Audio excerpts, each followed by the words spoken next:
Et si votre diplôme vous formait à contourner la loi internationale? Ce n'est pas un film, c'est un vrai master.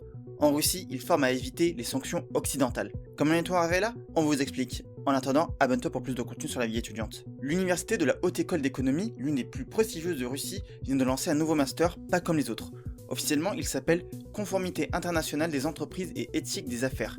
Et dans les faits, il s'agit surtout d'apprendre à identifier et contourner les sanctions internationales. Un cursus de 2 ans pour former les futurs cadres capables de faire naviguer les entreprises russes dans un monde qui les isole de plus en plus depuis la guerre en Ukraine. Et le programme est sérieux. Cours en russe et en anglais, 22 étudiants sélectionnés et un prix de 6 200 € par an. Mais ce n'est pas tout, pour ceux qui veulent aller plus vite, un certificat accéléré en ligne de 136 heures est proposé.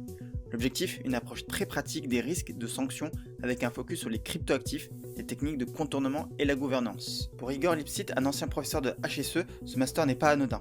Il déclare que l'économie russe est rentrée dans une phase de guerre durable, les sanctions vont rester, donc on apprend aux étudiants à les contourner. Et ça ne s'arrête pas là. Le service de sécurité ukrainien accuse Moscou d'avoir lancé une véritable stratégie universitaire pour soutenir l'effort de guerre, avec des masters spécialisés, des laboratoires de recherche et même des formations à la cybersécurité offensive. En résumé, la Russie forme désormais une génération d'élite capable de vivre avec les sanctions, et mieux encore de manipuler la légalité internationale pour les contourner. Alors, simple adaptation au contexte ou stratégie politique déguisée. Une chose est sûre, l'université devient un nouveau terrain de jeu de la guerre hybride, et ce diplôme n'a rien d'innocent. Et vous, qu'en pensez-vous? Dites-le nous en commentaire et abonnez-vous pour plus d'actu étudiante.